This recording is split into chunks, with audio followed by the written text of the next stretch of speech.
Kayo po ba mga bossing ko ay isa sa mga nakakapansin na parang kayo po ay sunod-sunod ang mga kamalasan na dumarating sa buhay po ninyo?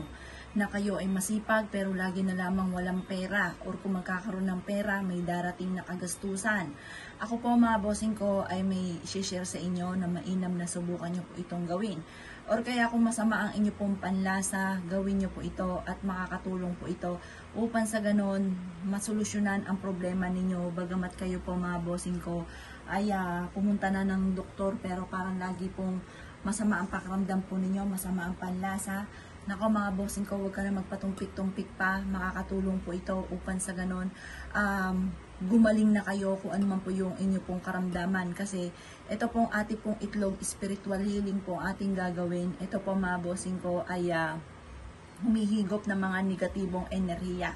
Pagulungin nyo po ito mula ulo hanggang baba mga bossing ko, ultimo mga kilikili po ninyo at mga kinatago-taguan mga bossing ko, pagulungin nyo po ito para masimot ko ano man ang mga negatibong enerhiya na nakadikit po sa inyo mga bossing ko, kaya ikaw ay lagi rin minamalas.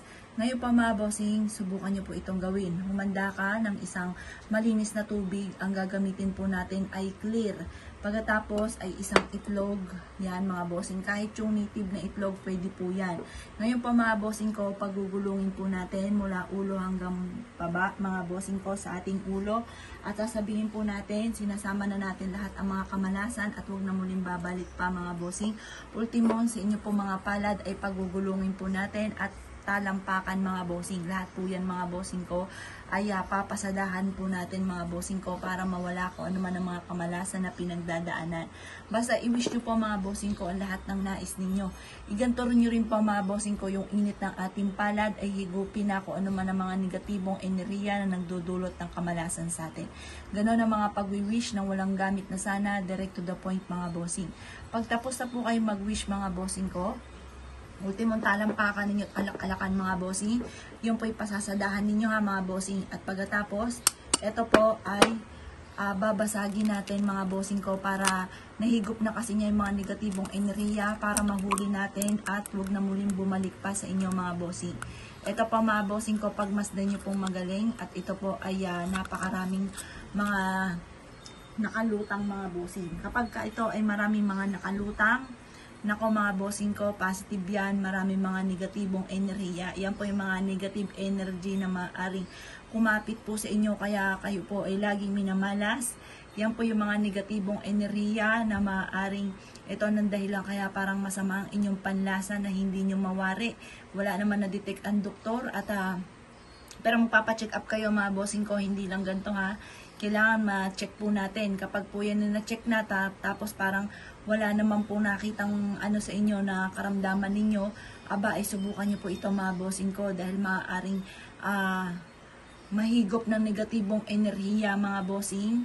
Bukod sa pagpapa-check up, magganto kayo mga bossing ko para kung ano man yung mga negatibong enerhiya na hindi nyo nakikita ay mahigop po nito mga bossing. Proven po ito mga bossing ko na napakaswerte basta't may 100% kang paniniwala sa ganito at i-mindset nyo na kayo ay gagaling. Pero mapapacheck up pa rin mga bossing ko ha. Iba pa rin po na kayo nagpa-check up pagkatapos meron kang ganito mga bossing. Tingnan nyo po mga bossing ko, yung mga naka-float na puti, yan po yung mga negatibong enerhiya na kumapit sa atin na hindi nyo nakikita o meron pang palobo po dyan mga bossing. Magganto kayo mga bossing, iba-iba po yung itsura ng magiging reaction po niyan mga bossing ko. Sa tinagal-tagal mga bossing ko, ngayon lang ulit ako nagpaganto mga bossing ko at yan, ang daming mga nahigop na negatibong enerhiya. Yan mga bossing. Pangit ang mga meaning po niyan mga bossing ko. Pero syempre, ano't ano man nahigop na po siya ng bossing ko ng ating itlog mga bossing. Gawin nyo po ito kapag po ito yung napanood ninyo at isa ka sa mga natumbo ko ang ibig sabihin. Halimbawa, kayo po parang kayo po ay nilalamig bagamat napakainit or kaya masama ang panlasa or kaya po mga bossing ko parang lagi kang minamalas, kayo ay masipag pero napakailap ng swerte. Asya, gawin nyo po ito mga bossing. Ngayon pa mga bossing ko, kinabukasan, itapon nyo na lang po ito mga bossing ko sa may lababo po ninyo mga bossing ko, tugasan itong mabuti. Huwag kang mag-alala at nahigop na po yung mga negatibong enerhiyang yan mga bossing ko na nagdudulot sa inyo ng kamalasan. Gawin nyo po ito mga bossing ko na nakaharap ka sa gawing silangan habang pinaikot-ikot ninyo mula ulo hanggang paa mga bossing ko ang itlog at saka basagin nyo po mga bossing ko sa isang malinis na tubig.